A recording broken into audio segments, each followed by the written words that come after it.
Игор, добар си? Се може. Се може. Македонски. Супер. Македонски. Да не се заречиме. Да не се. Супер, одлично. Драго ми е. Денеска имаме гостинка. Јас ја познавам малку подолго од тебе, но и ти ќе ја запознаеш многу забавна, весела личност која што носи навистина едно многу големо богатство и искуство и еден внатрешен момент кој што е многу убав за разговарање и еден момент кој што може многу да се научи. Ние соработуваме и преку Growbiz програмата и стварно јас учам многу од нејза. И ми е драго што денеска во подкастот Вера и работа што ќе дознаеме нешто повеќе од она можеби површинско што го знаат повеќето во етерот.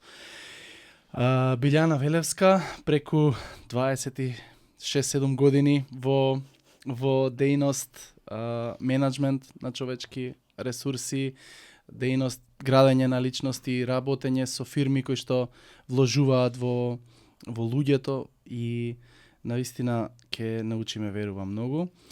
Билјана, добре дојде. Ќе оставиме за тебе да ни кажеш повеќе во текот на самиот разговор.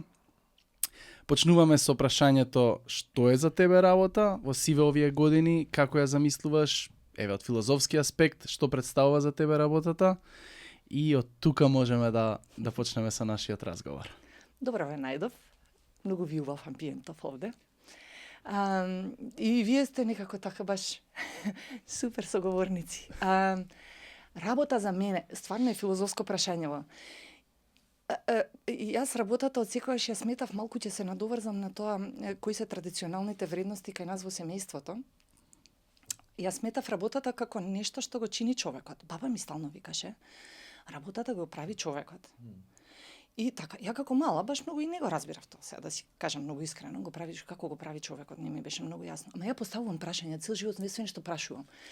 И така, и со нејзин разговор сватив дека сака да каже дека човекот што работи вреди. Човекот што работи придонесува за семејството, за општеството, за околината, за себе. И некако така ми остана тоа дека кога работиш си човек. И за мене работата практично не е работа, туку е живење. Ама за мене. И ако ме дополнително на ова, некако си го барав нештото што ќе ме прави среќна на работа, за да бидам автентично јас. Кога работам да си се чувствувам дека нешто придонесувам и дека правам нешто. И многу интересно како ни изработава во човечки ресурси и работа со компании, се среќавам со луѓе кои различно ја третираат работата. Па не е баш оваа филозофска мисла за секого дека работата го чини човекот. Многу често слушам мора да се работи. Мора да се работи различно од мојата филозофија. Кај мене е убаво е да се работи, а кај нив мора да се работи, во смисол мора да се работи за пари. И сега едното прашање ми било секогаш зошто мораш да работиш, нели?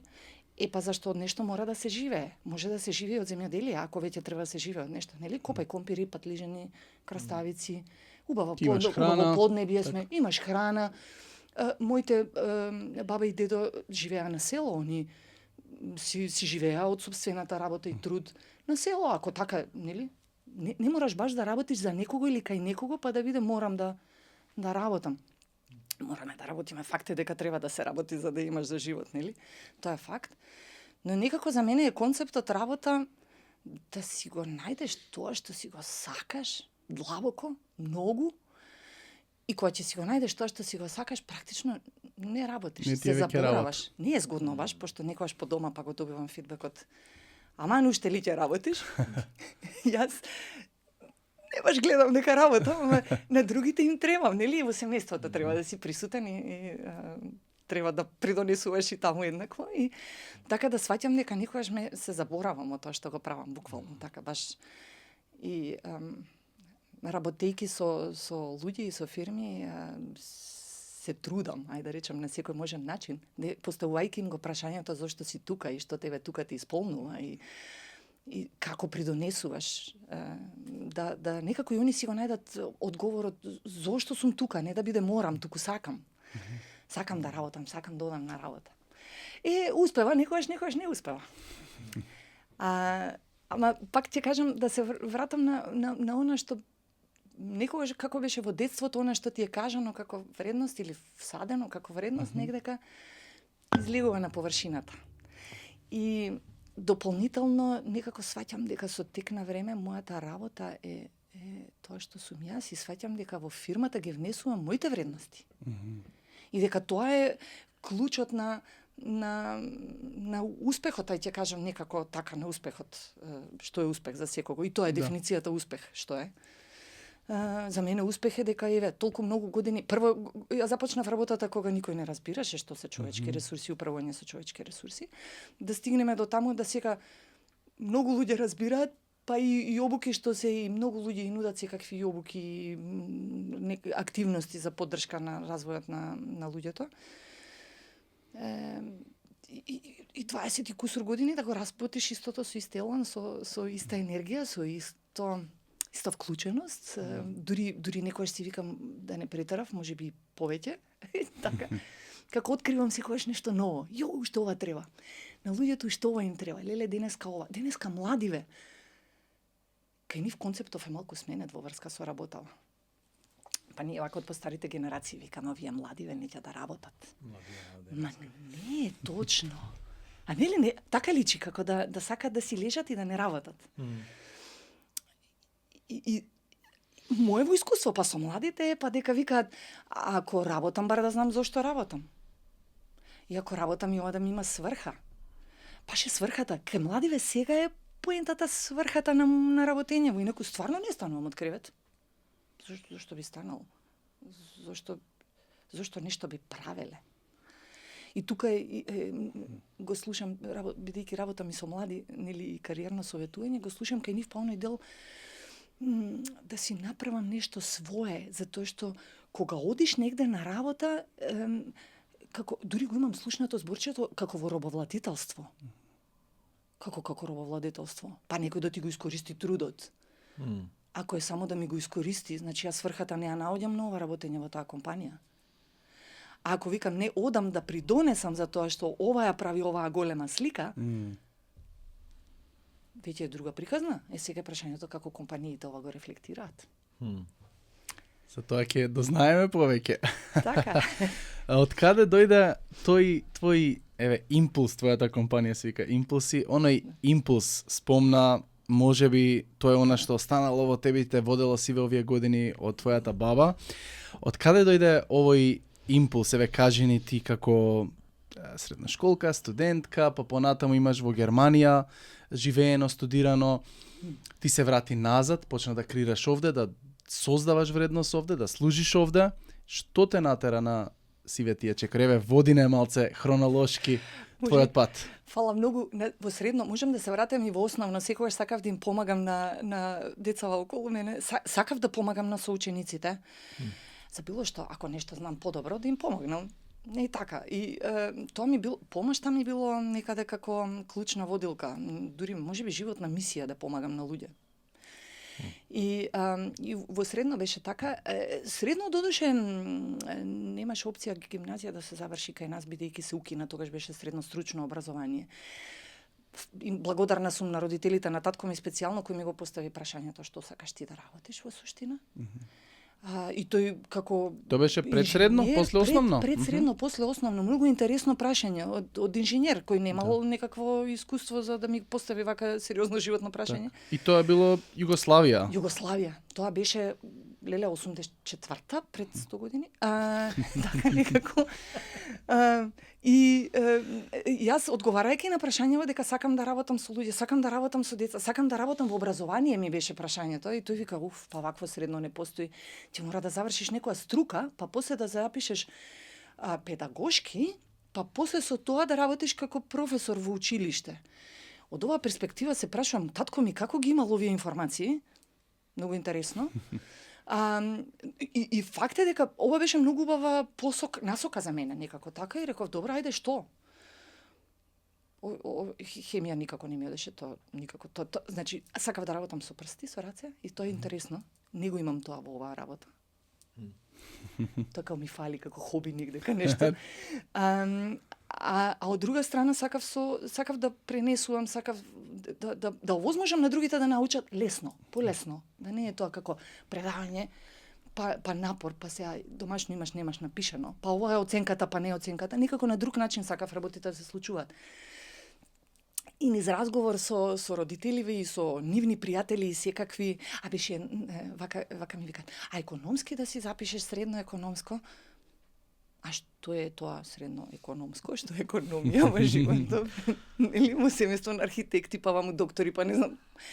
И беше како, па економистите работат во финансии. Пари? Не.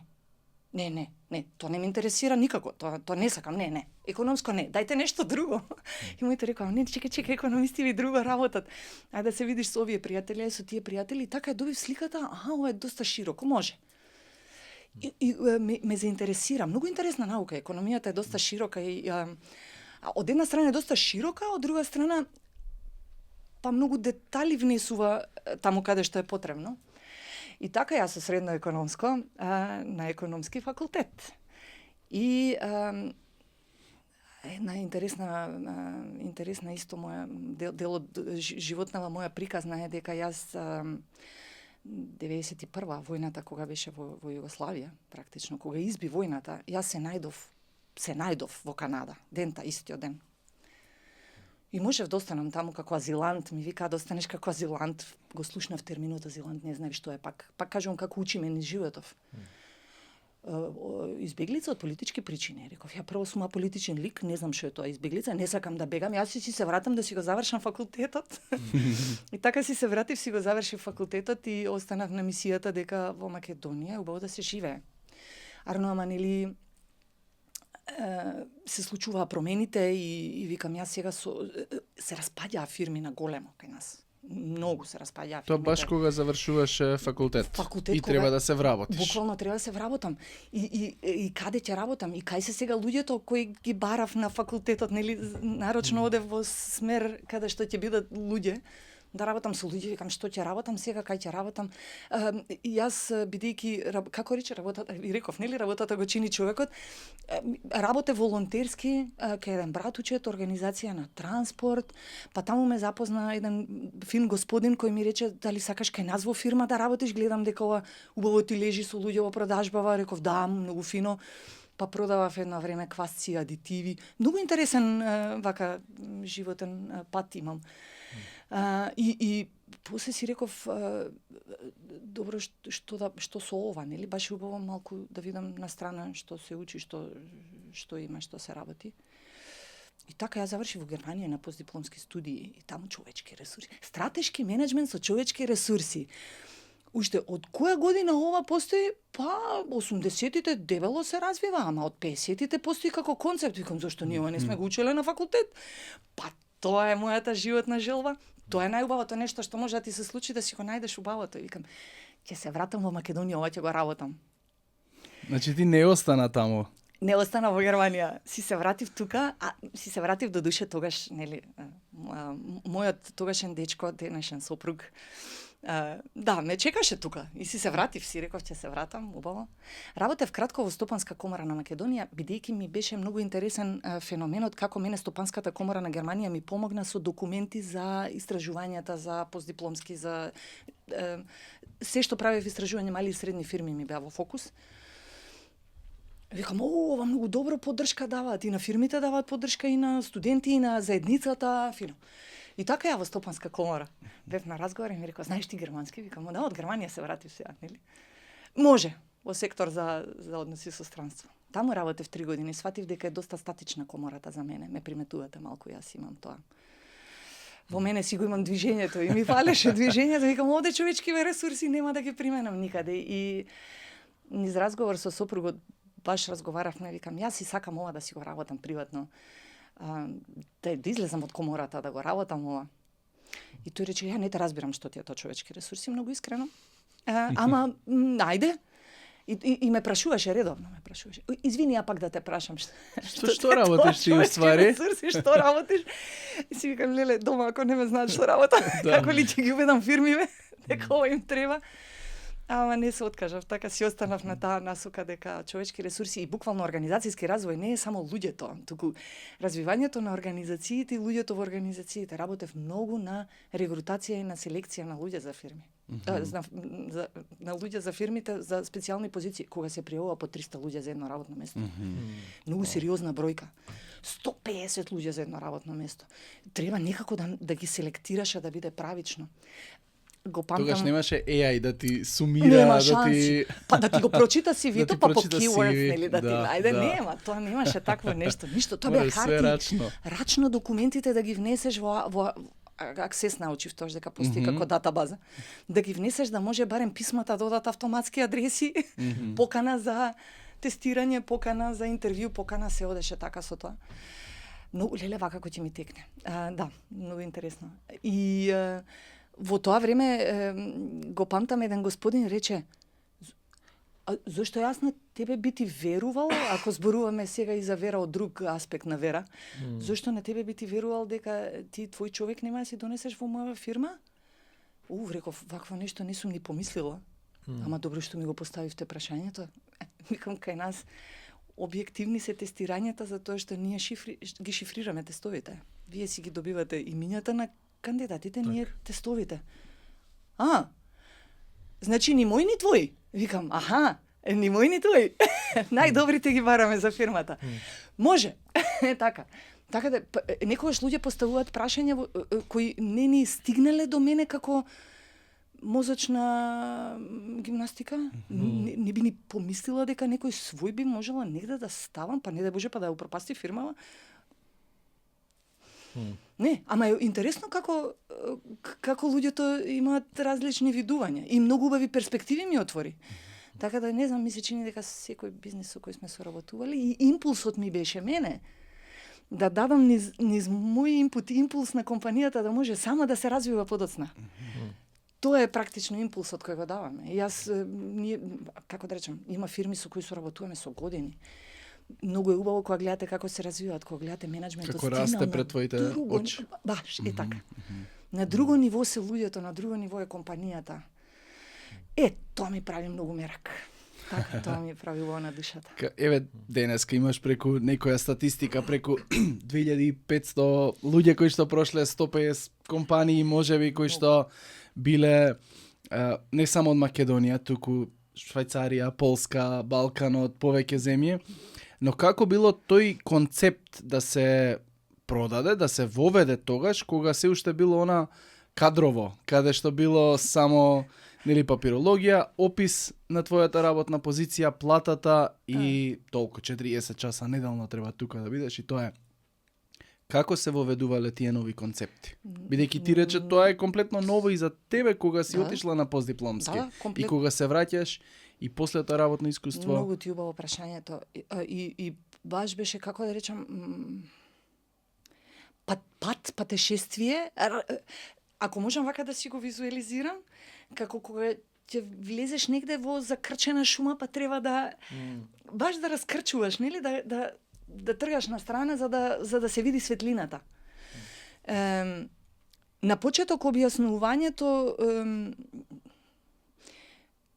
прво каков вид на обука им треба на менаџерите за да може да се снајдат во тогаш новото време, зашто ние бевме во социјализмот и дојде капитализмот во Македонија. И треба ти сега се бори со еден комплетно различен политички систем, економски систем. Буквално. Баш така. И практично да ги донесеш фирмите од социјалистички менталитет во капиталистички менталитет, капиталистички, ако може така да се каже. Сега практично фирмава се бори со светските пазари надвор, не во оној југословенски систем, кај што беа 22 милиони жители, кај што имаше организирано, планирано, кој што произведува, па ние меѓу нас си го користиме, имавме извоз, нели, во таа Југославија, но пак голем пазар и како таков. И одеднаш фирмите се соочуваат со тоа, ми ги нема пазарите, на кого ли јас ова го продавам, што е мојот продукт, како луѓево да стигнат до тоа да произведуваат продукт кој се бара негде надвор. Да бидам искрена, во тогашната, ајде да речам, текстилна индустрија, многу беа високи стандардите на ЮС стандардите за шиење и за производство. Таму немаше многу што да се работи со работниците. Таму требаше да се работи со менеджментот, како да структурира систем кој ќе најде, ќе обезбеди извозна платформа. Ги изгубија контактите. Јас имав прилика да работам еден месец на пракса во фирма која ги работеше извозите за фирмите која преку ноќ се затвори. И останаа фирмите сами на себе. Тука се работи со менеджментот. Како овие вештини и на планирање, и на организирање, и на координирање, и на контрола, да влезе таму. Доста разговори, доста сериозно. А да не зборам ова човечки ресурси дополнително. Многу сериозно конструирањето на сите функции во фирмите да може да се снајдат во тогашното немајкаде. Ај така беше. Да. Многу имаа проблем фирмите. Да разберат зошто им треба обука, а не пари за нешто. Да разберат зошто им треба тренинг, а не како викаат, некој да дојде ово да ми го спастри. Кој некој? Како ќе ти го спастри? И во тоа време бара исклучиво финансиска поддршка да може да ги покријат трошоците, не сваќајќи дека низ тренинг ќе си ги обезбедат сами пазарите и ќе добијат кеш парични текови, слободни парични текови.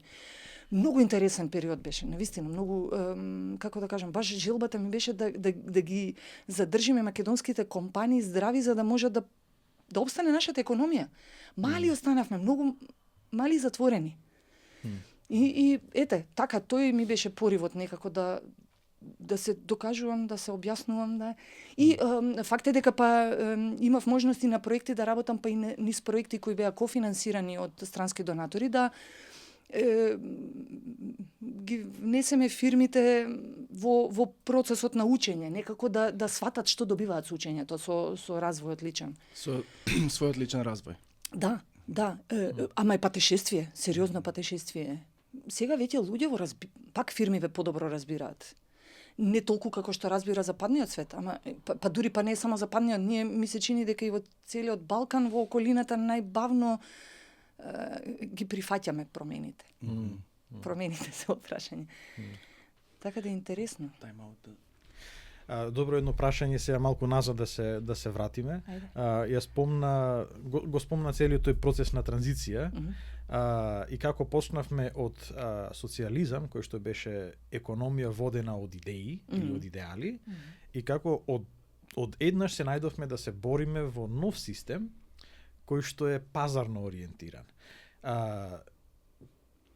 Како беше таа транзиција? Дали ги приметуваше фирмите кои што брзо се адаптираат? Дали уште сме адаптирани или уште трае тој процес на транзиција кај нас? Имаш 26-7 години, така баш супер го покриваш тој период. Таман. Едно нешто, фала прашање, ово е гениално.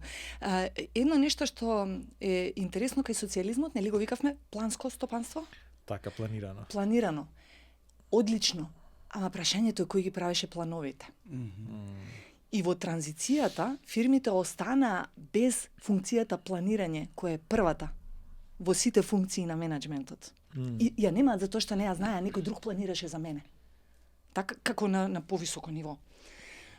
Идеолошки социјализмот беше одличен заради заштита на работничките права, работничкиот ајде да речем одлучувањето на работниците, вклучувањето во системите на благосостојба, ајде да речем, на работно место. Тоа беше добро. И некако требаше да се искомбинира доброто од едното со доброто од другото, ама ние не рековме, чекај, директно ќе преминеме на ова капитализмот. Најбрзо се прилагодија малите компании кои беа многу флексибилни и некако брзо разбраа дека ако немаат продукт кој ќе биде корисен за крајниот корисник, не продукт кој се планира во општеството, или како таков. Јас некогаш кажувам, правам паралела.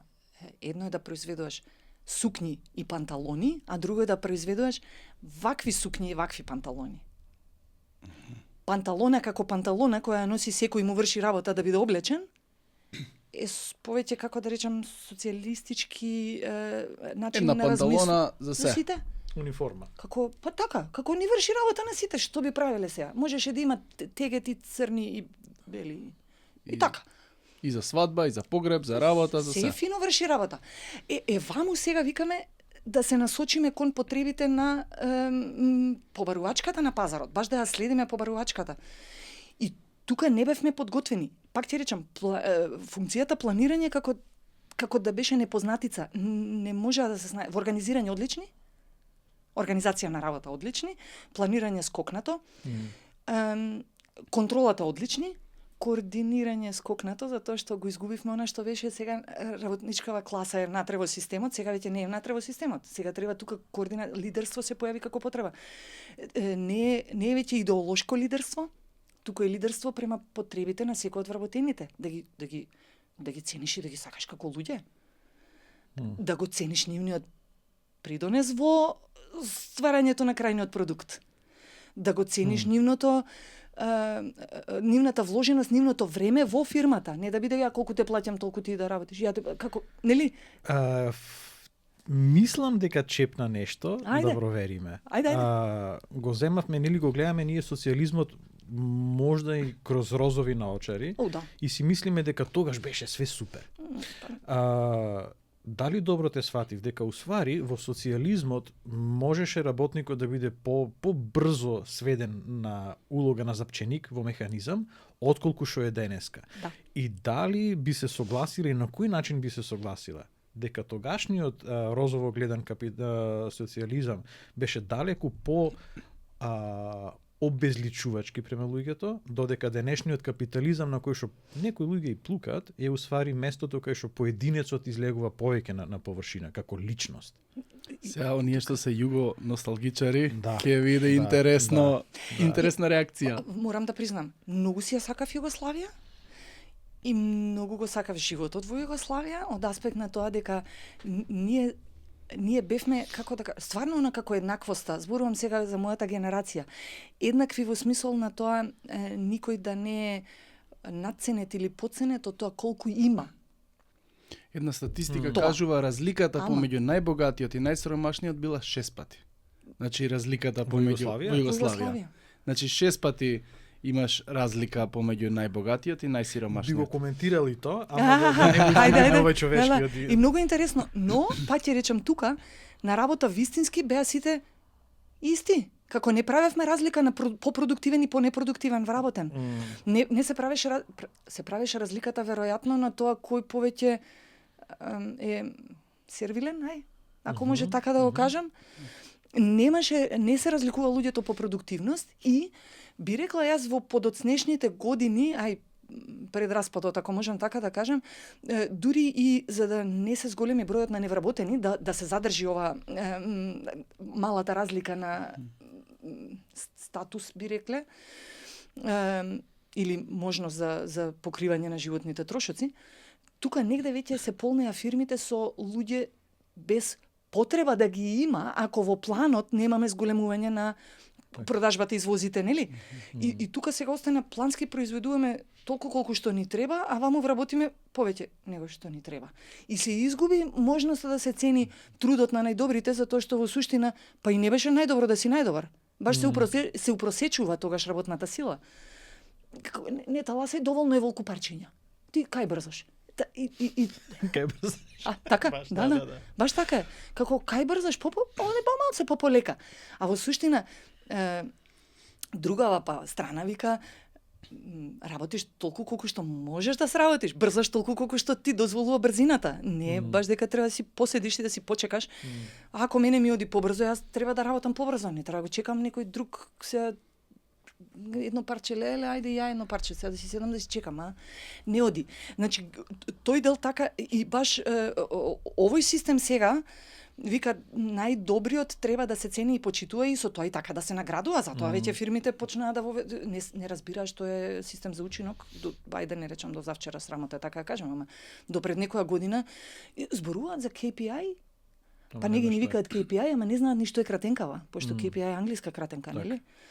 Индикаторите за учинок се нешто што може да ги разликува тие побрзите од побавните или тие поквалитетно што произведуваат од понеквалитетно произведено или тие што се грижат за клиентите и тие што помалку се грижат за клиентите, паш ги одвојува.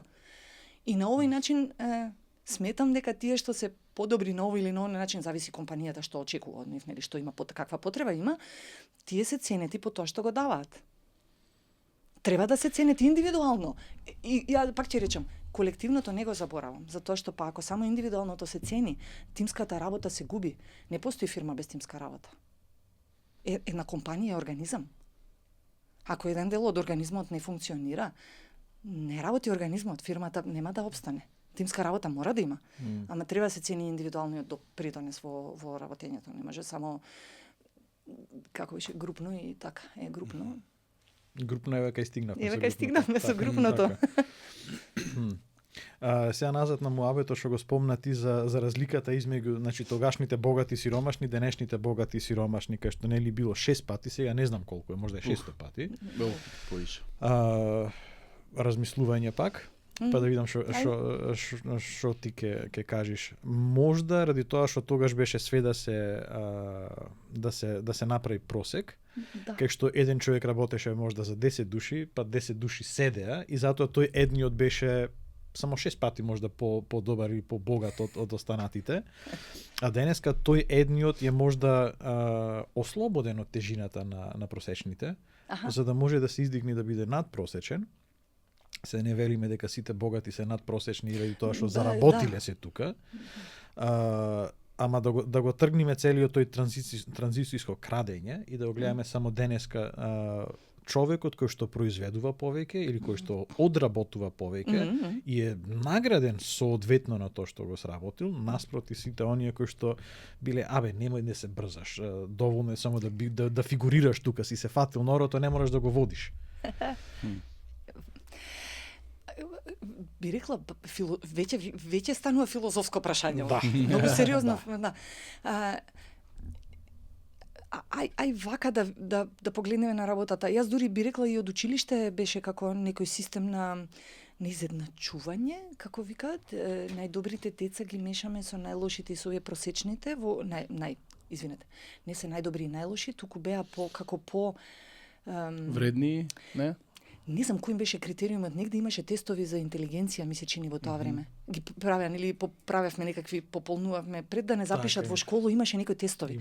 Спрема тие тестови, баш урамниловка е зборот за тоа време. И во школа беше во едно оделение и тие што се поинтелигентни, тие помалку интелигентни, тие што се просечно интелигентни, па заедно да прават некоја целина како ги одвојувавме овие едниве од сите други, нели имаше, тоа беше Вуковац, како се викаше тоа во наше време, дека скрос одличен и најдобар добива признание дека е стварно најдобар во генерацијата. И толку. Но никој не гледаше дека овие најинтелигентни може да се одворат во посебен клас, и тие да видат елитата и тие да видат тие што елита. Погрешен е зборот. Тие што ќе влечат напред, може да биде со изум. Изум во смисол технички изум во смисол менаџмент изум во смисол како во нашата мини средина, општина, да живееме подобро, поздраво, поорганизирано. Без разлика, сакам да кажам, не ги двојам луѓето по тоа што измислили или каде се најдобри. Во било што може човек да е најдобар, ама ако се упросечува, вака останува. Просечно. И се ние на нас просечно после. И што е најинтересно, масата што е во средината потоа вика, ами ние работевме. И ние исто сати работевме. Ама колку сработивме? Колку сработивме во тие сати. И за мене правично, баш правично не колку сати сме работеле, туку што сме сработеле во 8 сати.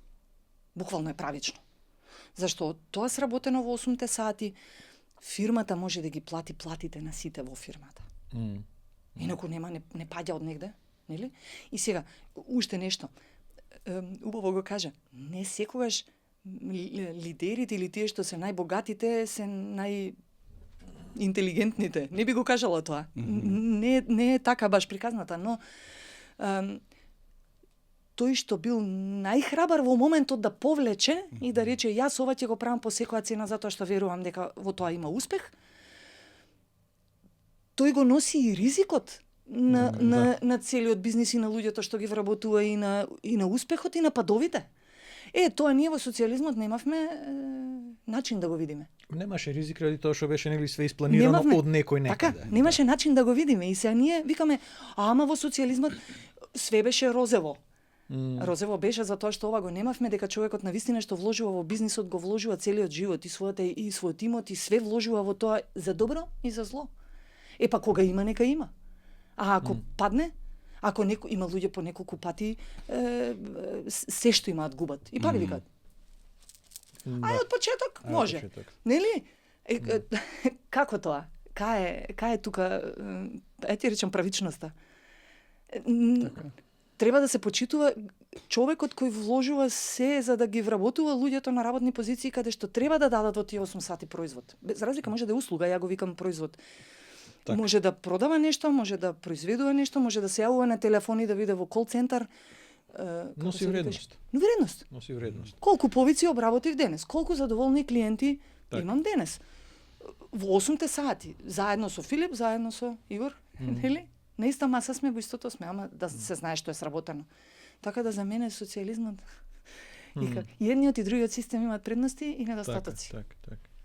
Дали мислиш дека во целиот тој транзицијски период државата како уредување малку го смени својот став према бизнисите? Кај што нели порано беше, јас баш се сеќавам еден професор, наставник уствари по историја, баш ни кажуваше дека ето сега Југославија се распаѓа, заминуваме, завршуваме со социјализмот, кај што сите бевме рамноправни, сега почнува капитализмот, кај што не сме сите рамноправни, еве го Игор, татко му отвори бизнис. Добро. Да, и сега, значи, за дете од некои 10 години, тоа беше шок и срам практично. Срам. И државата, мислам, барем дека можда и до сега има такво гледање према бизнисите, дека вие заработувате и ние вас треба сега да ве казниме со даноци, ради тоа што заработувате, за да можеме да му дајме пари на тие што не работат. Дали мислиш дека се уште владее таквото размислување, дали имаме придвижување по настрана или јас сум тотално во утка со размислувањето? Не сум сигурна колку државава, ако смеам да си кажам, пошто обично си кажувам, не сум сигурна колку државата разбира кој ја финансира државата. Не сум сигурна. Државата се финансира од даноците на претприемачите кои се најуспешни. И тоа што е најуспешно, треба да го собереш на една маса и да го прашаш, дечки, дами господа, што уште ви треба за да бидете уште поуспешни, да плаќате уште повеќе даноци? Зашто нели како што повеќе обрт? Тоа повеќе. Ама повеќе даноци на основ на кешфлоуата, не на основ на даношната, нели на процентот на данок. Процентот, башка е, ама ајде сега макроекономски, а не ја сакам макроекономијата, ама ајде направиме макроекономска како се вика тоа, симулација, што би значило ако се намалат даноците. Има различни системи во светот. Има во светот системи каде што во првите 5 години фирмата не плаќа никаков данок, треба да обстане. Кога ќе обстане и ќе вработи уште луѓе, тогаш може данок да се плаќа. Треба да обстане, ако не обстане, си утепал еден човек и толку, си утепал една фирма од 10 вработени и си оставил 10 луѓе или 10 семејства без приход. И што сме направиле? Ништо. А многу често тие малите се поддршка на поголемите системи. Малите се тие кои се флексибилни, се прилагодуваат, брзо можат да внесат нови продукти, брзо можат нови услуги. Тие се тие кои треба да добијат поддршка. Има системи кај што по 7 години дури и донации им се дават, се хранат. 7 години и вака вика, после ќе враќаш. Ќе враќам. Зошто да не? Ако мене некој ми дал поддршка. Така. И еве и поврзаноста како викаат и со религијата. Тој што има дава на сиромавиот. Сиромавиот на кого да даде? И од што? Од што? И знаете што е најголемата трагедија? Сиромавиот дава. Враќа, дава. На друг начин, наоѓа, дава. Каде е ова? Кај се изгубивме? Па некој си викам, кај се изгубивме? секој треба да даде онолку колку што може. Некој, пак ќе речем, различно даваме. Некој со знаење, некој со ум, нели, некој да даде поддршка на некого да се поткрене, да се чувствува убаво. Некој финансиски, некој треба да се враќа назад во општеството за да општеството ни биде подобро. Еден данец имавме консултант викаше што правите ви овде со даноциве? Како работите ова? Зашто договори на дела се склучуваат со консултантите? Ја викам сега, но ти немам одговор, а викам, а од кај ти е прашањето? А он вика, ние сите договори ги правиме преку компании, затоа што компанискиот данок е поголем и со тој данок финансираме школство, здравство. Викам, па и ние. Ова е сериозно развиен систем. Пак ќе речам, ние имаме малку увртена слика за капитализмот. Погрешно ќе речам, нели? Ако ние сите знаеме дека треба сето да помине низ компанијата, за да компанијата низ даноците го финансира општеството, ама сите. Така. Тогаш за сите ќе биде подобро. Тогаш за сите ќе биде здравствениот систем подобар, и школскиот систем подобар, и ќе имаме клупи на секоја можна тревна површина или нели паркови. Ќе имаме осветлување, сите ќе имаме. Ама ако важи за сите. Иако важи за сите, иако ето ги спомна парковите кои што би требало да се покосени. На пример. Да. Затоа се паркови, а не се шуми. Дека ако ние како граѓани пример во некоја општина ја финансираме општината преку нашите даноци, тогаш таа општина треба да биде добар раководител со парите кои што се доверени. Браво, да. Ама ние имаме ситуација кај што не баш тоа се дешава, дека не баш се добро искористени парите. И тоаш имаме еден проблем.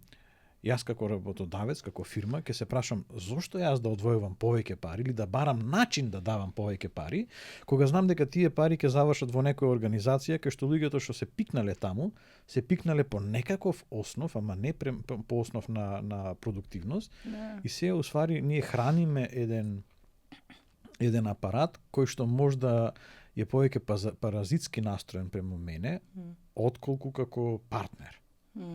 Ова е убаво прашање, си се прашувам јас, многу убаво прашање. И јас си се прашувам како се трошат нашите пари. Ова покосено и исто е како оставштината, како порано сите површини беа искосени затоа што ова беше наше. А сега од овде до овде е искосено затоа што ова е мое, а ова е општинско, а не знаеме чиво е. А уствари кој го коси ова? Тревникот е многу убав пример. Такви се многу примери. Ова е еден вака видлив. Има многу вакви примери. Сега е прашањето па колку општините вложуваат во развој на своите лидери и менаџери внатре во општината да ги покренат сите вработени да дадат повеќе. Зашто истото е. И општината е организација или организам кој треба да работи за доброто на овие кои ја финансираат, затоа и постои општината, нели? Пак ќе кажам, ова е најмалата единица на управна власт. Ама од таму тргнуваат работите и како општината прави јас полесно да стигнувам од точка А до точка Б. Како ми овозможува, како ми олеснува. Некогаш не знам ни кај треба да се обратам, многу искрено. Не знам на кого треба да се обратам, зашто. Некои викаат за светло обрати се кај тој, некои викаат за за фирми обрати се кај таа, некои викаат за овој кај оној га. Нели треба тие на нас да ни се обратат понекогаш? Да. Така си мислам. Така. Ама сега еве го пак какви се лидерските способности и како зашто и во општините и во јавната администрација има луѓе кои се многу вредни и работат и стварно многу посветени. Ја не би сакала да генерализирам. Лично знам луѓе кои се многу посветени. И на кој начин сега ние како приватен сектор би можеле да му помогнеме тогаш? Ето на тие таквите организации кај што е потребно, а можда свесност нема. Ова е добро прашање. Па како може да им помогнеме? Ај вака да прашам. Може ли да му помогнеме на човек кој не бара помош? На човек можеш со сила да му земеш, не можеш да му дадеш. Не, исто е. Тоа го имам научено и во се така во животот. И факт е. Со сила можам јас водата, ама не можам со сила да ти ја дадам. Дај помогни ми сега да си Добро, се... ево од маркетичка перспектива. Значи, ако некој треба да биде свесен да побара помошта за нас сите да ни биде подобро, зашто и тие луѓе живеат во овој град. Нели? Така. Или во другиот град, или во третиот. Во градот живеат, истите луѓе живеат во градот. Јас со загадувањето онде во не живеам во аеродром, ама толку бев потресена со загадувањето како никој. Луѓе викаат: "Не бе, нема загадување." Како нема загадување? Јас од овде го гледам. Го гледам физички, го гледам со око. А не нема. Живееш во истото и викаш: "Ја тоа не го сваќам. Мене ова ми е нејасно." И сега на тој човек не можеш да му речеш: тебе ти треба помош да разбереш дека има загадување, кај гледаш, што правиш? Треба самиот да побара и да рече: "Добро, еве тука сме ние во оваа општина, дај да направиме нешто за општината. Дај да направиме на сите да ни е подобро." Снегот да го земеме, иш да не го земаме снегот. Среќа што не паѓа снег многу често кај нас. Ние сме северна, ама не толку северна. Ама не толку северна, да. Да, вистина. Да се вратиме, еве, она иста паралела во една компанија. Нели, велиме дворот, до тука е мое, до тука е твое. Што се случува во онаа компанија ако јас кажам: "Ова се моите таскови, моите задачи, тука е мојот опис на работа, ти се мачиш во ова твоето, не ти помагам, еве. Терај си ти." И нели се прават, поготово во големите, верувам, табори. Јас сум поблизок до шефот ме сака, јас сум со овој шеф поблизок. Како ќе функционира таа компанија и што може да се направи? Тука допре неколку работи, едно е политиката. Ние politics at work се вика баш на англиски. Не знам ни дали е политика, политиканство е повеќе, нели? Ова е едно кој е близок со кого и на кого треба да пази што си му кажал и какво е тогаш работното место, тоа е едното. Второто што го допре како функционираме како организам, ако јас само моето си го гледам, друг своето и тогаш што сме заедно. И третото е ако веќе заедно живееме, како ова да го подобриме. И јас од третото ќе почнам. Ние скоро имавме баш веќе не знам ни кој ден е, пред некој ден, имавме работилница за воведување на систем. Воведувавме уствари систем за управување со учинок кој се содржи од еден дел кој се вика што, колку, бројките, толку кеш, толку пари овде, толку ова трошоци, толку кешот, индикаторите за учинок. И вториот дел како ги правиме работите, компетенцијска рамка, развиваме компетенцијски рамки за клиенти кои се базирани на вредностите на компанијата. И викаме вака: ако сакате луѓе во кои ви се вака како секој сам за себе, да се сближат, тимска работа мора да е една од компонентите, една од вредностите на фирмата, или грижа за внатрешниот клиент, или и двете најдобро. Зашто не е само да се грижам за надворешниот клиент и да кажам: водава ја наполнив, ја оставив и толку. Кој ќе ја донесе до некого, не ми е гајле. Ако се грижам кој ќе ја донесе до некаде, тој внатрешниот, тогаш водата стварно ќе стигне до клиентот, до оној другиот клиент.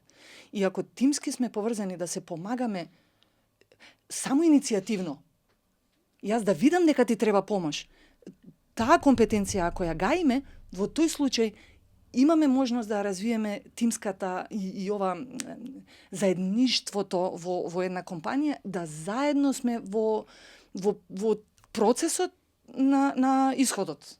Заедно креираме вредност.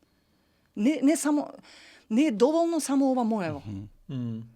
Заедно ако учиме на тоа како се креираме заедно вредност, и луѓето ги поттикнуваме ова да го применуваат и оценки си добиваат за тоа како гајат заеднички вредности и колку се отчетни за сопственото, зашто на крајот на криштата ако јас знам дека моето сработено оди кај Игор и не ми е гајле Игор после што прави со тоа, тогаш немам отчетност.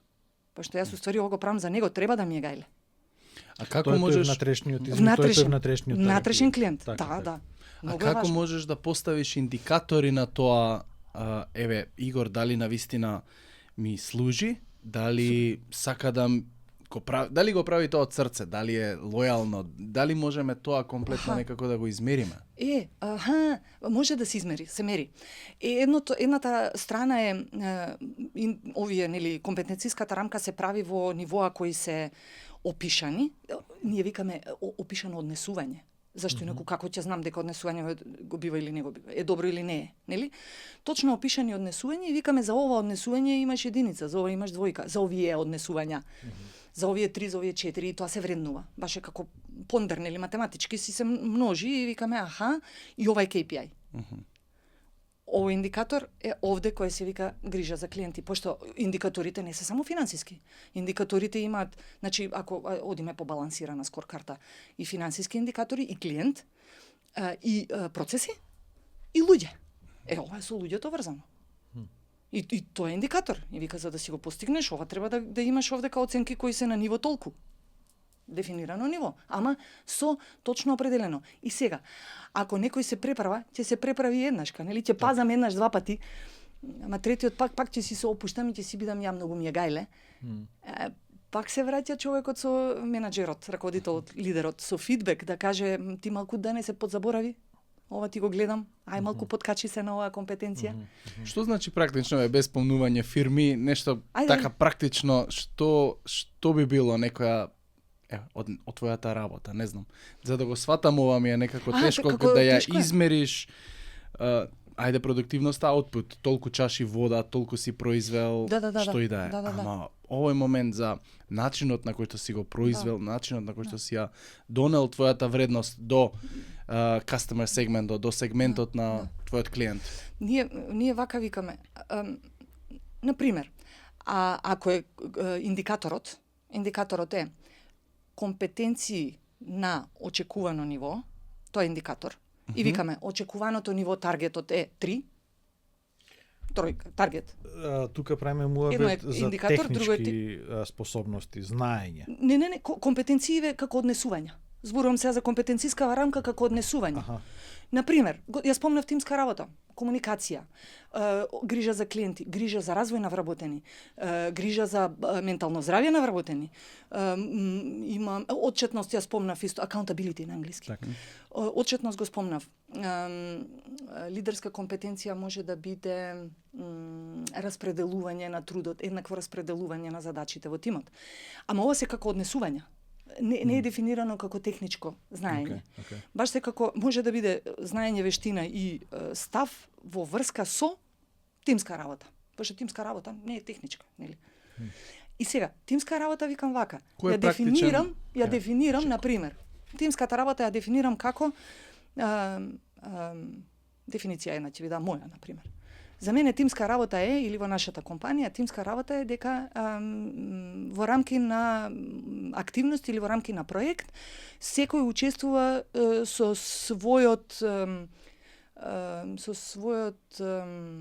својата експертиза на начин на кој ќе допринесе за да дадеме поголема вредност на клиентот. Пример, ова ми е однесување, дефиниција за тимска работа. И сега Филип ја чита и вика, чекај, значи јас со мојата експертиза треба да придонесам, Игор чита вика со својата експертиза треба да придонесам, да дадеме поголема вредност, што значи ова? Нели? И сега се дефинираат, како ќе го измериме? И сега се дефинираат нивоата. Прво ниво е не покажува интерес за проект, воопшто не знае дека имаме проект. Пример, однесување. Не прашува дали имаме проект, нигде, ништо, го нема. Не знае кои ни се клиентите и такво нешто има да знаете. Не знае никој не е крајниот производ. Единица. Од ова што е дефиницијава? Нема. Викаме 0 имаш, ама ние имаме од 1 до 4.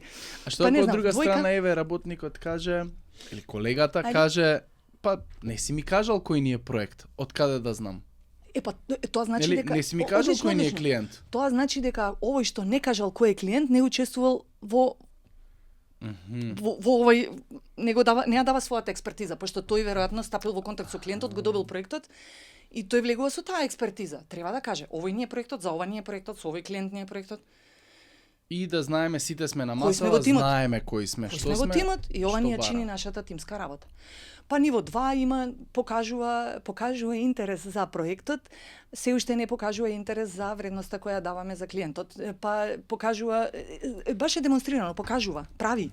Можам да го видам, видливо ми е. И таму ниво 4 вика, се интересира активно за сите активни проекти во компанијата.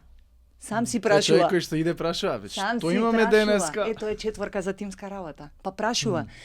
Во овој дел ова не е моја експертиза, но можам ли да дадам до придонес, пошто нели негдека се вклучува активно, бара активно наоѓа начин да даде поддршка и на другите членови од тимот. На кој ниво се нашите компании? Различни. Различни. Не е моја не е моја надлежност. Морам да признам, има компании кај што тимската работа е многу високо ниво, вистински. И на три дефинитивно. Сега ново дојденци како се снашле, не се снашле, како ги интегрирале и тоа, ама има многу високо, има компании тимска работа. Уште викаат, шо тимски да се работи кај нас, па викам меѓусекторски нешто вака? А ја што имам врска со другиот сектор? Како што имаш врска со другиот сектор? Нели многу често не знаат што работат човечки ресурси. Немаат појма од фирми. Не ги интересира. И тие таму нешто седат. Аме викам, тие таму што седат, ако не ви направат пресметка за сати, за плата, за да не ви обезбедат здравствено осигурување, не знам, договор имаш, па да ви обезбедат годишен одмор кога одите, не одите, не знам си што. И дополнително да ви обезбедат тренинг, па да ви обезбедат да ви биде убаво, да имате чајче, кафе на работа. И да ве прашаат уште како сте. И да, не прашува колешката. Тие ништо не работат. Па вака сега кога кажа, па многу работи имаат, имаат. И наместо да ги поддржите, да им кажете, може и нешто од вашава администрација, вие уште им викате, па што работите? А тие таму глава не можат да кренат, пауза не можат да земат. Сега давам пример од поддржувачкиве функции, пошто некогаш по поддржувачките се невидливи. Така. Дали имаш приметено, ето спомна дека беше и во Германија, културна разлика измеѓу тоа како една фирма се однесува во Германија, значи кај што дури и тие невидливите се сепак видливи, и на кој начин имаме македонско однесување во една фирма, кај што невидливите остануваат или се намерно направени невидливи, за ние да се истакнеме. Намерно не постои, тоа е многу интересно, мојата перцепција е досегашна. Дека намерно некој дека е невидлив, тоа само во конфликт, трета фаза, кога ќе сум стварно и со себе и со другите искаран, значи комплетно, тогаш да, овие не ме интересираат. Ама не сум приметила дека некој намерно некого не забележува. Она што македонските компании уште треба да го вежбаат, ама сериозно да го вежбаат, транспарентно да кажуваат кои се описите на работни места, кои какви одговорности има, не си ги знаат меѓусебните одговорности. И тука и се дуплира работата. Или дупка останува, никој не го сработува делчето, па вика не беше моја, они стварно не беше нивно, нели? Ако не знам кој е моето, ако не знам кој е кај другиот, описи на работни места не се разбираат многу сериозно, не знам како да кажам, како систематизација што стои во фиока. Систематизација е опис на работно место кој мене ми вика, овие ти се твоите клучни одговорности и за тие имаш отчетност. Ако ја не знам кои се клучни одговорности. Не можеш да ми бараш одговорност. Зашто ли одговарам? И не си ги знаат. Многу често не знаат што прави другиот сектор. Знаете, ни се случува да на тимбилдинг ги собереме тимбилдинг. Ние тимбилдинзите ги викаме тимбилдинзи каде што лидерите се собираат и низ вежби установуваат како може да подобрат својата меѓусебна комуникација. Има ситуации кои кажат, па ја не знаев дека ти ова го работиш? Они меѓу себе не знаат. Менаџментот. Па камо ли па вработените во структурата? Ти ова го работиш?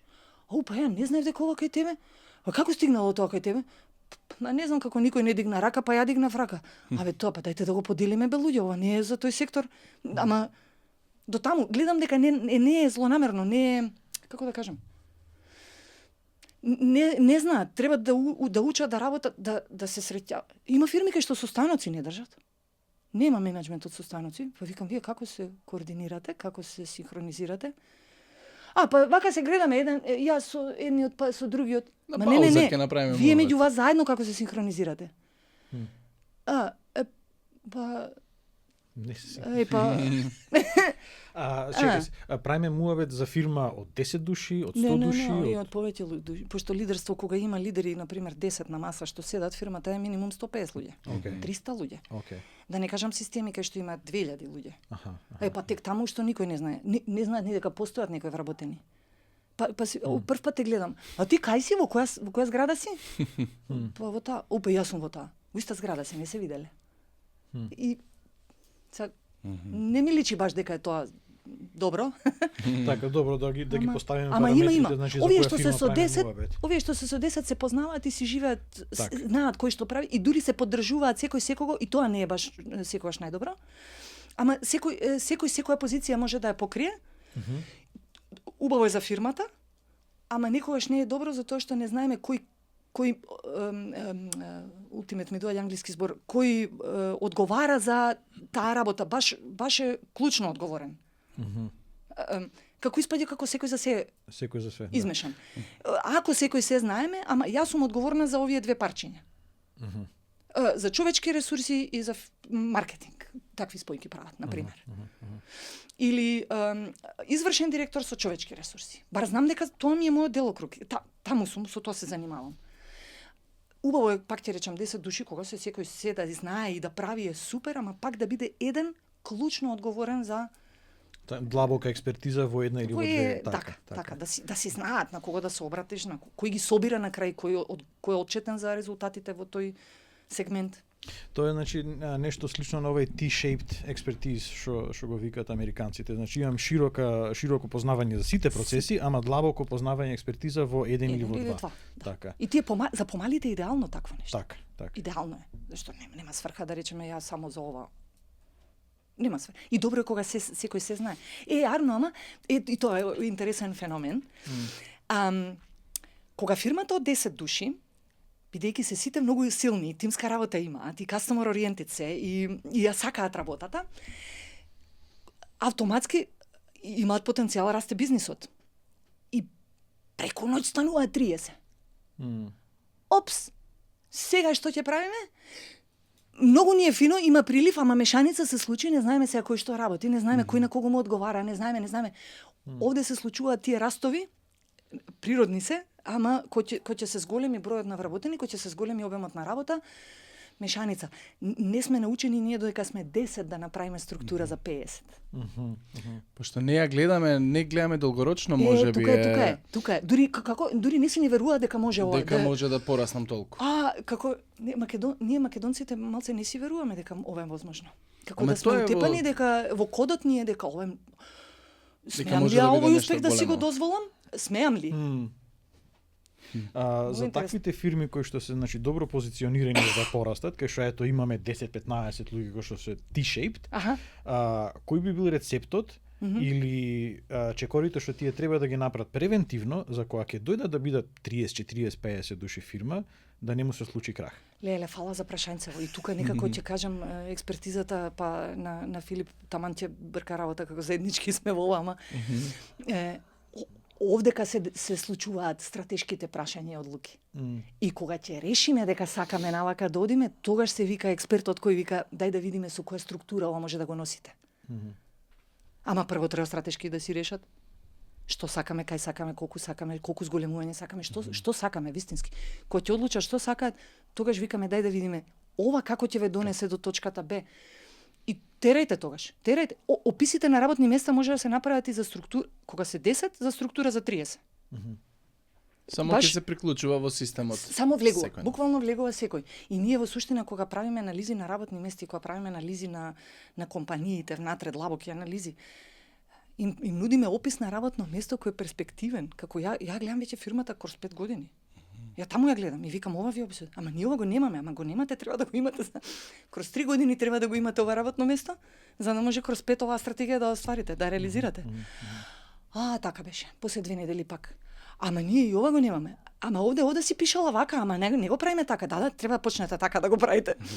Не можат да ја визуализираат иднината. Ја гледаат само од аспект на продукт услуга. Не ја гледаат од аспект на кој тоа ќе го изнесе. Како луѓе? Кои луѓе? Како? Кај ќе ги најдеш овие луѓе? Ај што го немаш сега во моментов? И како ќе ги препознаеш дека ги имаш? Баш така. Или внатре, дека ги имаш. Или стварно кои компетенции треба да ги имаат тие луѓе. Како баш тие луѓе кај тебе ќе дојдат? Зошто баш кај тебе да дојдат? Многу интересни прашања се. И тука пак се надоврзуваме, пак на вредносниот систем. Не оди секој во секоја фирма. Ќе отиде една недела и вика, овде не е за мене. Некој друг ќе дојде и рече, леле, колку ви е убаво. Во истата фирма. Баш нели различни вредности имаме и баш е culture fit. Да. Така да е. Прашањава се феноменални. Фирмите треба се спремат за ова, не е како како викаме ние, немаме време да седнеме. Треба да седнете и за стратегија и за стратегијата со луѓето. Треба да се седне. Инаку после lost in space. Имаме транзиции на работиме многу сега на тоа, на транзиција од татко ти го спомна? Бизнисот? Да. Да. Транзиција како да го земам, да го превземам бизнисот кој го креираше татко ми и да го направам поголем. Бидејќи ни едно дете не вика да го задржам вака или да преживееме. Не вика, децата не вика да преживее ова. Него викаат како да го зголемам, како да го пораснам. И сега тука е прашањето родителиве што сакаат да дадат и кога чувствуваат моментот дека е задавање, а кога децата се спремни да го земат парчето и да го бутнат во повисоко скалило. Многу комплексна ситуација е. Многу. Баш се работи со сопстеничката структура. Некојаш децата викаат можам, стварно сакаат да повлечат, родителите викаат чекај, не те гледам дека можеш. Стои, веројатно родителот има друга слика, тоа е факт. Ама некојаш па треба да се даде. Во моментот кога вика некој сакам и можам да повлечам, треба да се даде. Да. Ајде да видам. Носи, ајде. Треба да собереме храброст, нели? Така е. Да. Има во Библијата една убава поука каде што вели како градиме, дали градиме на цврст темел и од самиот старт за да не ти се сруши, ти градиш, ама ако темелот ти е на некој песок или на нешто кое што нема да издржи, ако надојдат води вели или ветришта, тогаш нема да ти издржи целата градба, но ако ти од самиот старт почнеш да градиш на јак темел и врз него додавај и спратови и соби и сето тоа веќе и да дојдат надворешни влијанија, компанијата би можела да издржи. Но еве ти си и тренер и експерт во емоционална интелигенција. Што е всушност е таа емоционална интелигенција и како компаниите можат да имаат бенефит од тоа? И не само компаниите, нели секој еден поединец, индивидуалец, без разлика, кога би се спознал себе си. Какво прашање ми постави, баш сабајлево дискутирав како гледам дека еден клиент менаџерот нема свесност за себе. Многу интересно. Емоционално што подразбираш по тоа дека менаџерот нема свесност за себе? Свесност за себе, вака. Што подразбира свесност за себе? Да сум свесна за тоа што ми се случува, како ги доживувам работите. И да сум свесна за мојата реакција на овие работи и како влијае мојата реакција на другите во мојата околина. Окей, супер. Многу е деликатно, ќе речам. Ама првото е да знам што правам, да сум свесна што правам и да си го признам гласно, да си го кажам. Леле, вистина, стварно ја ова. И тоа е најтешкиот момент. Како прво е тешко да си се спознаеш себе си. Тоа тоа е многу долга работа. Веќе кога знам што правам и знам како реагирам, можам да и знам како ова влијае на другите, сега веќе можам да работам на системот на да си ги вклучам и автентичност и да ги вклучам другите во емоциите на другите во размислувањето, во носење на одлуки и така натаму. Можам да сум свесна за други. Има луѓе кои се па свесни за другите, не се свесни за себе. Повеќе обрнуваат внимание на тоа како се чувствуваат другите во околината. А тоа како им влијае на нив, па не сум доволно свесни. Ама се работи на ова. И како е ова битно? Ако сум јас свесна за себе и своите реакции, и сум свесна за другите и нивните реакции, и имам емпатија или сочувство за тоа како другиот се чувствува, без разлика дали е убаво или нели, без разлика која од емоциите во прашање, и автентично давам доверба. Сум спремна да дадам довербата. Јас секогаш викам давам доверба како лидер. И давам доверба како соработник. Не чекам прво да ми ја дадат. Сите ние ако прво дадеме доверба, другиот вика во безбедна средина сум. Што се случи ако таа доверба е злоупотребена? Има и такви ситуации. Па добро, и одлично искуство. Ама како да кажам, не ми се менува системов, пак си ја давам довербата. Вака, можда е злоупотребена, па и за некоја постапка за која ја не сум била свесна? Па мене ми личи дека е злоупотребена. Од кај знам? Нели, јас ако се вратам назад да разговарам со лицето кое ја злоупотребило мојата доверба, не знам што ќе се слуши, што ќе слушнам. Сега има луѓе кои не можам да го потпирам моето искуство на такви, кои само за лична корист ги прават работите. Емоционална интелигенција тука нема. Кога е само за лична корист, кога не гледам ама баш никого околу мене, нема. И тогаш луѓето викаат не работам за овој газда. Така, така. Не работам, не ми се оди на работа. Многу е битна емоционалната интелигенција. И тоа поново време се зборува. Таа од секогаш била меѓу нас. Па и религиозно. Ама е така, ама и религиозно како е? Ај религиозно да погледнеме. Сакај го ближниот, помагај го ближниот, па нели прави нешто за другите. Ако некој ти удриш лаканица, сврти му го образот пак е нас. Многу интересно и уште едниот. Дај му уште една. Не сум баш многу за сите образи да не истепаат, ама работава е осознај што е шлаканицава, осознај што сака да ти каже. За да не ја направиш следниот пеналистов, сега не ќе седам да ме тепаат. Добро, имаше баш ето благодарение на таа моја теолошка позадина, баш човекот што ни го држеше тоа предавање Систематска теологија 2, као Advanced. И правеше муабе за тоа, ма чекај, ајде да го визуализираме тој напад под наводници и вика и сега не се сеќам точно на стиховите како беа, ама идејата беше дека ти ја земаш како му беше муабето, дека земаш десната рака и го удираш човекот по десниот образ. Значи тоа би било овака некакво удирање. Кај што вика удирањето со надворешниот не е напад физички, туку е умаловажување. Ти кога ќе му го завртиш другиот образ, викаш ние сме на едно равниште. Сакаш напад? Значи тоа не е вртење на другиот образ во смисла се виткам ајде тепај. Туку е чекај малку, ние сме рамноправни. Ако правиме муабе за рамноправност, ти мене не можеш да ме врегаш и да ме умаловажуваш. По дефолт сме исти. Многу ми се допаѓа. И сега, значи кога имаме ние таква ситуација на работно место, вртењето на другиот образ е усвари егалитација. Океј, супер. Така. Ако ова вака го разбираме, ние не го разбираме вака. Не го разбираме така, ради тоа што кај нас усвари фалат детали. Да. И вика и народот вика the devil's in the details. Да, точно. Ја мислам дека Господ е во деталите. Пошто ние кога ги порамниме сите луѓе ќе бидат слични и ќе имаме разлика само 6 пута 6 од оваквото, така, тогаш сме изгубиле многу од деталите кои што се усвари клучни и битни во секоја една работа. Да.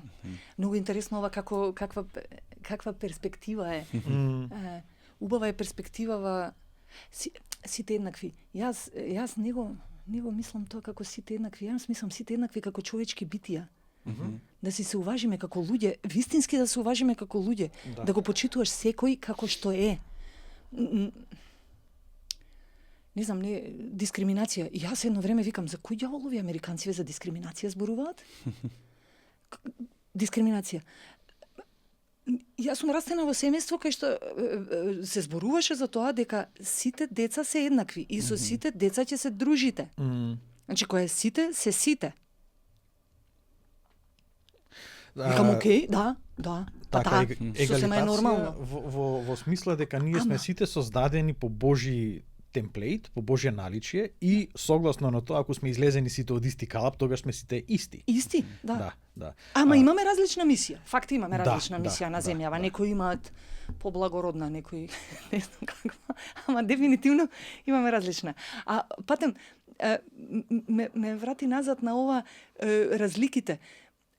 Пак луѓето кои прават големи профити враќаат на заедницата преку невладини организации, пак чувствуваат некдека одговорност лична дека треба да вратат назад. Па прават некакви не знам експерименти кои никој не би можел да си ги дозволи во смисол за развој на човештвото, за развој наш развој, нели? И тук са не сите, пак ќе кажам, нема тука не постои сите.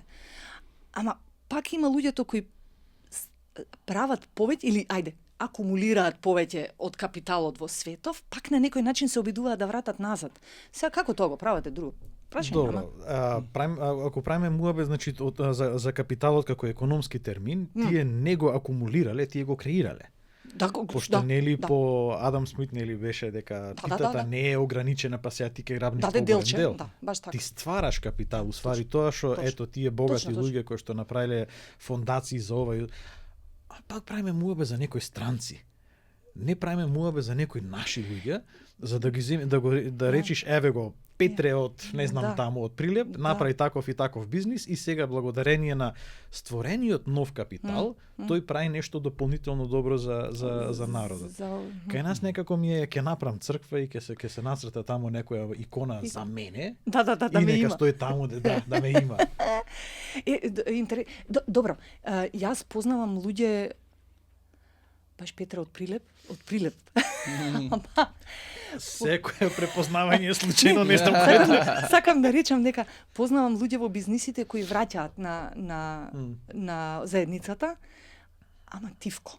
Дури враќаат и на поединци со сериозни болести. Враќаат, тивко враќаат, не сакаат да се експонирани. За мене тоа е многу доблесно. Едната рака да не знаеш што ти прави другата на некој начин. Знаеш како вика, ако веќе давам да не биде дека се извинете вака на македонски офицер да се чепа там со ова што давам. Него давам затоа што навистина верувам дека ако дадам е добро. Така. Има, сум сретнала.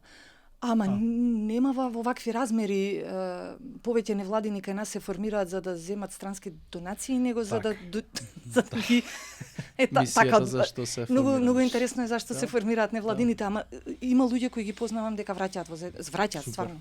И интересно, и тоа ме прави да се чувствувам добро во Македонија, затоа што јас останав тука затоа што верувам дека ова е најубавото место за живот. Македонија е најубаво место за живот. Земете природа, земете храна, земете и луѓето. Ние нешто во последно време се злочестивме, не знам како така, ама многу ние сме во суштина доброчуден народ. И сега така малку, во последно време не знам што се случи, во конфликт се луѓето. Од се нешто не Кажа, вложуваш, остануваш во Македонија и сакаш да градиш. Со таа цел, еве си и основач на една школа, така, Next Gen Leaders, или Охридска школа за идни лидери. Да. Кажи ни нешто повеќе за тој проект, за иницијативата, за што стои позади мотивацијата и еве едноставно повеќе за тоа. Нашата Охридска школа, прво зашто е во Охрид, јас и Охрид многу си го сакам лично, ама е затоа што тоа е градот на просветителите. И не прашуваат, зошто се во Охрид одиме? Зашто таму е просветителството. Не џабе се насадиле таму да шират писменост. Охрид има феноменална енергија која ти дозволува да размислуваш надвор од сопствените граници. Умот го проширува. И не е само моје доживување.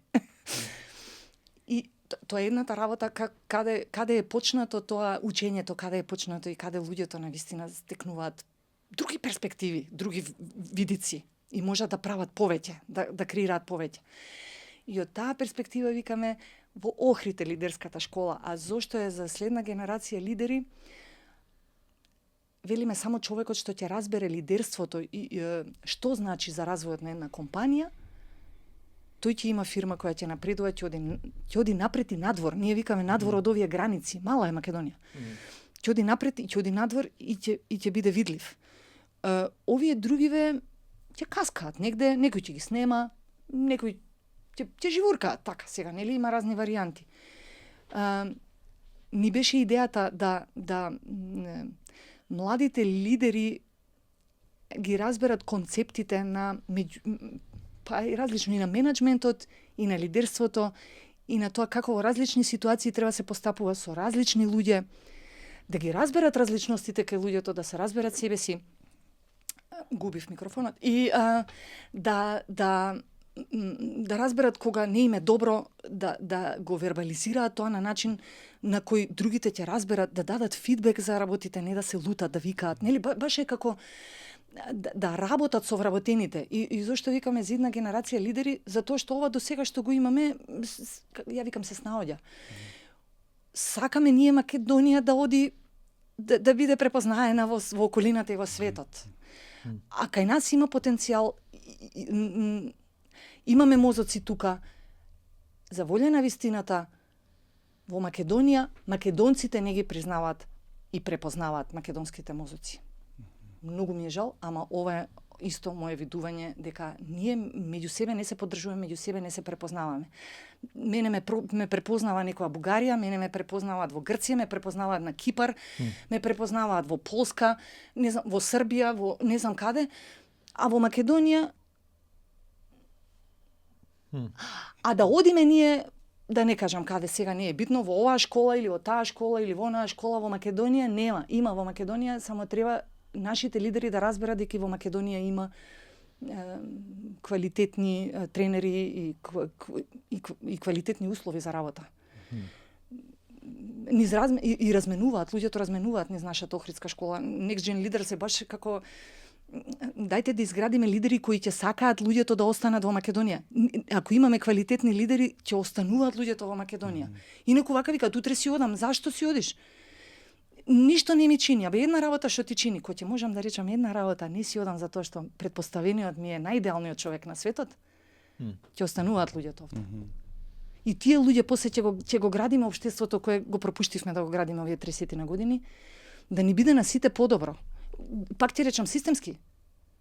Зашто јас кога сум задоволна и ми е убаво овдека, ќе во зграда на, ајде не кажам тоа па пример. После 40 години решивме светло да уклучиме во зградата. Значи ние малце како еве се менуваат работите. Конечно дојдоа млади генерации и кажа зошто нема светло во зградава. Што сте правеле 40 години? Што правеле до цела темница? Не можевме се договориме да платиме. Така. Такви работи кај нас. Ја очекувам дека сега оваа промена кај лидериве ќе внесе промена за кај младите да остануваат во држава и не само да останат. Тука да градиме, тука да ствараме, тука да ни биде најубаво. Меѓу своите. Тоа е многу возвишена цел. Сега така викам, никогаш можда сум малце, ама имаш надеж, имаш енергија. Надежта последно умира кај мене, тоа. Да. Наверојатно со мене ќе отиде заедно, иначе нема. Има една реплика, ма нема смисла да ја спомнам сега.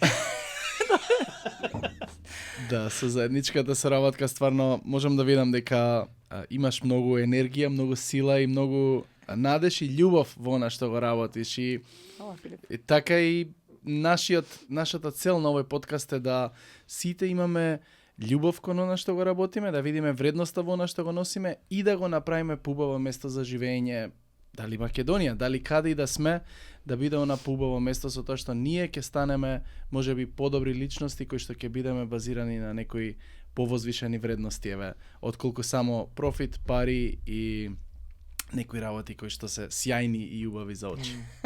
Игор, имаш уште нешто пред крај да прашаш или да искоментираш?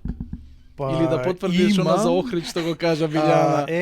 За Охрид, ајде. Тоа само ќе го кажам, а мислам дека ќе имаме барем уште една емисија. Ајде, јас сум за, многу ми е убаво овде со вас. Сликата за Охрид, како охриѓанец, мене ми беше многу интересно, дури како откровение.